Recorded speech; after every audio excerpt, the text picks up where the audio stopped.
नमस्कार। आज 7 सितंबर है और ये कैलेंडर पर सिर्फ एक तारीख नहीं है। ये विश्व दुशीन मस्कुलर डिस्ट्रॉफी दिवस है। एक ऐसा दिन जो दुनिया भर में, आप कह सकते हैं, लाखों लोगों और उनके परिवारों के जीवन से बहुत गहरे जुड़ा है। उनकी हिम्मत, उनके संघर्ष और उनकी कभी न खत्म होने वाली उम्मीद की कहानी कहता है यह दिन। तो आज हम इसी विषय पर थोड़ी गहराई से बात करेंगे।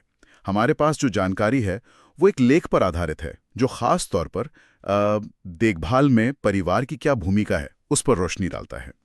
तो आज का हमारा मकसद है दुशीन मस्कुलर डिस्ट्रॉफी की चुनौतियों को समझना, इस दिन का क्या महत्व है और खासकर जो 2025 की थीम है परिवार, देखभाल का केंद्र, इसके मायनों को समझना। जैसा कि शायद हमारे कई श्रोता जानते भी होंगे, दुशीन मस्कुलर डिस्ट्रॉफी या डीएमडी एक जेनेटिक कंडीशन है।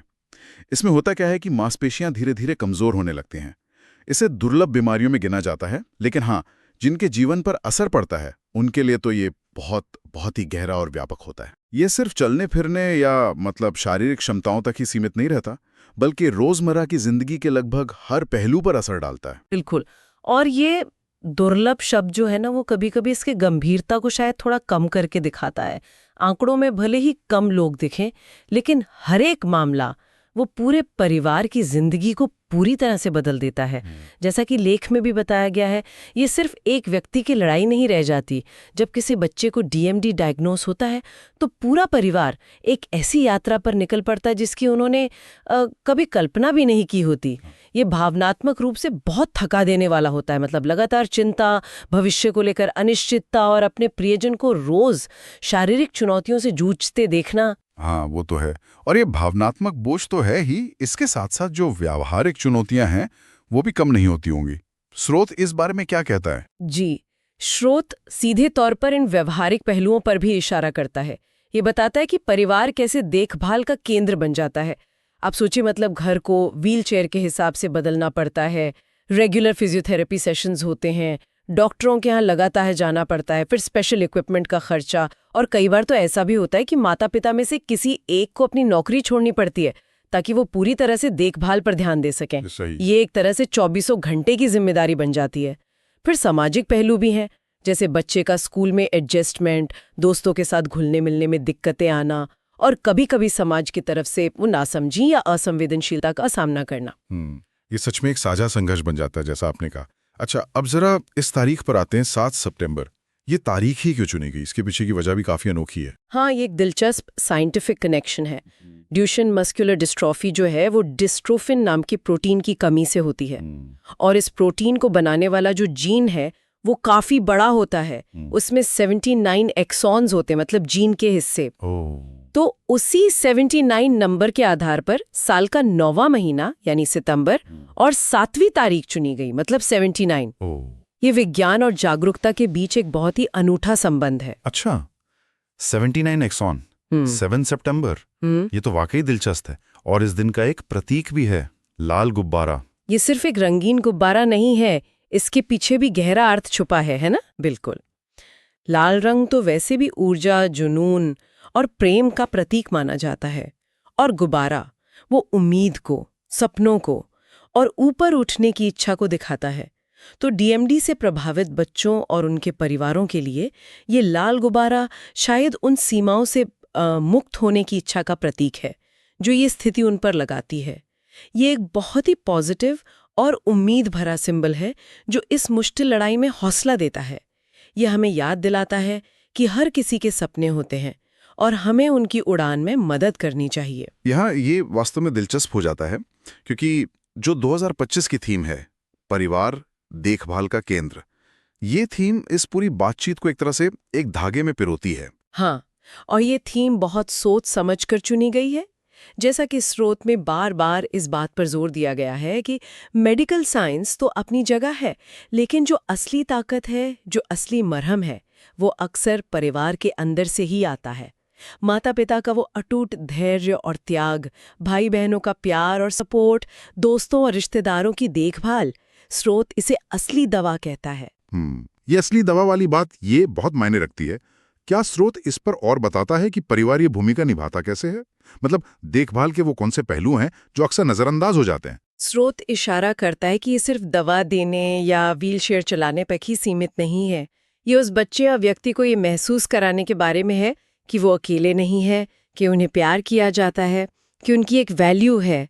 ये उनके लिए आवाज़ उठाने, उनके अधिकारों के लिए लड़ने, स्कूल में या समाज में उनका समावेश सुनिश्चित करने के बारे में भी है।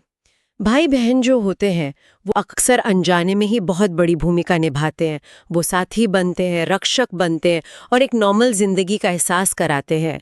और माता पिता वो तो अपनी रातों की नींद, अपने शौक, अपनी इच्छाएं सब कुछ एक तरफ रख देते हैं। ये एक अथक अनकहा समर्पण है जिसे ये थीम सामने लाती है। तो इस समर्पण को पहचानना और उसे सम्मान देना, शायद यही इस थीम का मुख्य उद्देश्य है। और इस पहचान को दुनिया भर में ले जाने के लिए कई तरह की जागरूकता गतिविधियां भी होती हैं, है ना? बिल्कुल। 7 सितंबर को दुनिया भर में लोग एक साथ आते हैं। सोशल मीडिया एक बहुत बड़ा मंच बन जाता है। हैशटैग्स जैसे WTAD 2025 और द हार्ट ऑफ केयर ये सब ट्रेंड करते हैं। लोग अपनी कहानियां शेयर करते हैं, जानकारी फैलाते हैं और अपना समर्थन दिखाते हैं। ये जो वर्चुअल एकजुटता है ना, ये उन परिवारों के लिए बहुत मायने रखती है जो शायद अपने आसपास थोड़ा अलग थलग महसूस करते हों। और एक बहुत ही अनोखा कैंपेन भी है जिसके बारे में मैंने पढ़ा, बैड शर्ट फ्राइडे।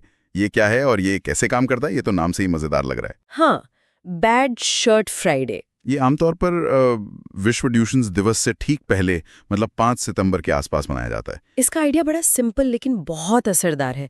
लोग अपनी सबसे अजीब, सबसे रंगीन या कहें कि बुरी दिखने वाली शर्ट पहनकर काम पर जाते हैं या सोशल मीडिया पर फोटो डालते हैं। ये असल में बातचीत शुरू करने का एक मजेदार तरीका है।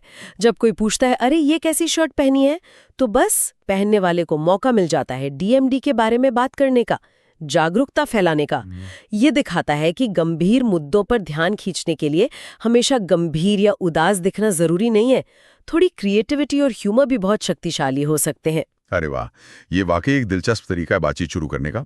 अच्छा, इसके अलावा और किस तरह की एक्टिविटीज होती हैं? कई देशों में लोकल लेवल पर कार्यक्रम होते हैं, जैसे वॉकथॉन, सेमिनार्स, परिवारों के लिए गेट टुगेदर। जो साइंटिफिक कम्युनिटी है वो वेबिनार आयोजित करती है जहां लेटेस्ट रिसर्च और ट्रीटमेंट्स पर चर्चा होती है। और एक और बहुत प्रभावशाली तरीका है, दुनिया भर की जो जानी मानी इमारतें हैं या स्मारक हैं उनको लाल रंग की रोशनी से रोशन करना। जब कोई फेमस बिल्डिंग लाल रंग में नहाती है तो ये मीडिया का ध्यान खींचती है और आम लोगों में भी एक जिज्ञासा पैदा करती है कि भाई ऐसा क्यों किया गया है। ये DMD को पब्लिक की नज़रों में लाने का एक बहुत शक्तिशाली विजुअल तरीका है। तो ये सब गतिविधियां, सोशल मीडिया कैंपेन हो गए, बैड शर्ट फ्राइडे, इमारतों को रोशन करना, ये सब मिलकर आखिर हासिल क्या करना चाहती हैं? इनका असल महत्व क्या है? यदि हम इसे बड़ी तस्वीर से जोड़ते हैं तो इन गतिविधियों का महत्व कई स्तरों पर है। पहला तो जैसा हमने पहले कहा, ये प्रभावित परिवारों को दिखाता है कि वो अकेले नहीं है, एक पूरी दुनिया उनके साथ खड़ी है। दूसरा, ये आम जनता को DMD के बारे में शिक्षित करता है। जब जानकारी बढ़ती है तो सहानुभूति बढ़ती है और जो गलतफहमियां या स्टिग्मा होता है वो कम होता है।